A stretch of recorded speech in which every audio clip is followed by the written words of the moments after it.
how do weapons inspectors verify that a nuclear bomb has been dismantled? An unsettling answer is, they don't, for the most part. When countries sign arms reduction pacts, they do not typically grant inspectors complete access to their nuclear technologies for fear of giving away military secrets. Instead, past U.S.-Russia arms reduction treaties have called for the destruction of the delivery systems for nuclear warheads, such as missiles and planes, but not the warheads themselves. To comply with the START Treaty, for example, the U.S. cut the wings off B-52 bombers and left them in the Arizona desert, where Russia could visually confirm the airplane's dismemberment. It's a logical approach, but not a perfect one.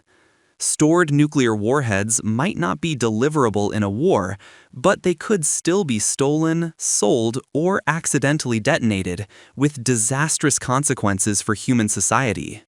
There's a real need to preempt these kinds of dangerous scenarios and go after these stockpiles, says Ereg Danagulian, an MIT nuclear scientist, and that really means a verified dismantlement of the weapons themselves.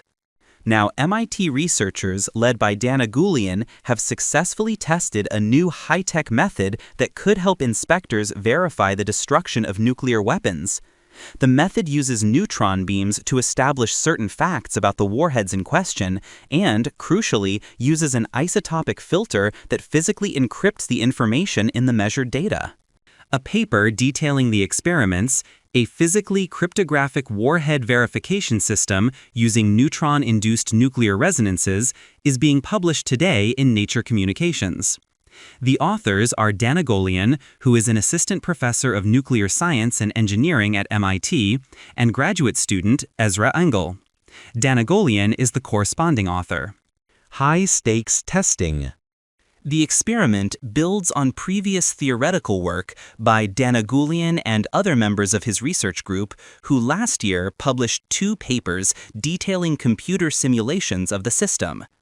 The testing took place at the Gertner Linear Accelerator (LINAC) facility on the campus of Rensselaer Polytechnic Institute using a 15-meter-long section of the facility's neutron beam line. Nuclear warheads have a couple of characteristics that are central to the experiment. They tend to use particular isotopes of plutonium, varieties of the element that have different numbers of neutrons, and nuclear warheads have a distinctive spatial arrangement of materials. The experiments consisted of sending a horizontal neutron beam first through a proxy of the warhead, then through an encrypting filter scrambling the information. The beam signal was then sent to a lithium glass detector, where a signature of the data representing some of its key properties was recorded. The MIT tests were performed using molybdenum and tungsten, 2 metals that share significant properties with plutonium and served as viable proxies for it. The test works, first of all, because the neutron beam can identify the isotope in question. At the low energy range, the neutron's interactions are extremely isotope-specific, Danagulian says. So you do a measurement where you have an isotopic tag, a signal which itself embeds information about the isotopes and the geometry. But you do an additional step which physically encrypts it. That physical encryption of the neutron beam information alters some of the exact details, but still allows scientists to record a distinct signature of the object and then use it to perform object-to-object comparisons. This alteration means a country can submit to the test without divulging all the details about how its weapons are engineered. This encrypting filter basically covers up the intrinsic properties of the actual classified object itself, Danagulian explains. It would also be possible just to send the neutron beam through the warhead, record that information, and then encrypt it on a computer system. But the process of physical encryption is more secure, Danagulian notes. You could, in principle, do it with computers, but computers are unreliable. They can be hacked, while the laws of physics are immutable. The MIT tests also included checks to make sure that inspectors could not reverse engineer the process and thus deduce the weapons information countries want to keep secret.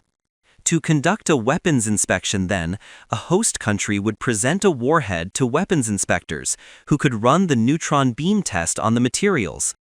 If it passes muster, they could run the test on every other warhead intended for destruction as well, and make sure that the data signatures from those additional bombs match the signature of the original warhead.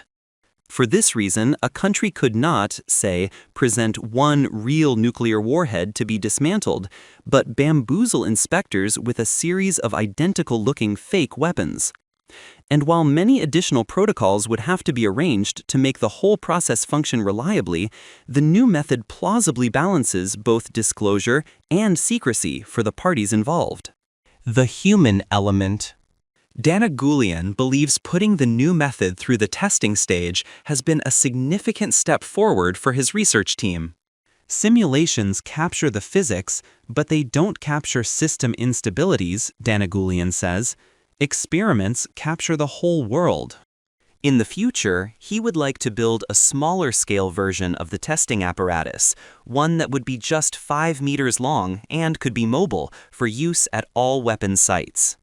The purpose of our work is to create these concepts, validate them, prove that they work through simulations and experiments, and then have the national laboratories to use them in their set of verification techniques, Dana Goulian says, referring to U.S. Department of Energy scientists. Carl Van Bibber, a professor in the Department of Nuclear Engineering at the University of California at Berkeley, who has read the group's papers, says the work is promising and has taken a large step forward, but adds that there is yet a ways to go for the project. More specifically, Van Bibber notes, in the recent tests it was easier to detect fake weapons based on the isotopic characteristics of the materials rather than their spatial arrangements. He believes testing at the relevant U.P.'s national laboratories, Los Alamos or Livermore, would help further assess the verification techniques on sophisticated missile designs. Overall, Van Bibber adds, speaking of the researchers, their persistence is paying off, and the treaty verification community has got to be paying attention. Dana Goulian also emphasizes the seriousness of nuclear weapons disarmament.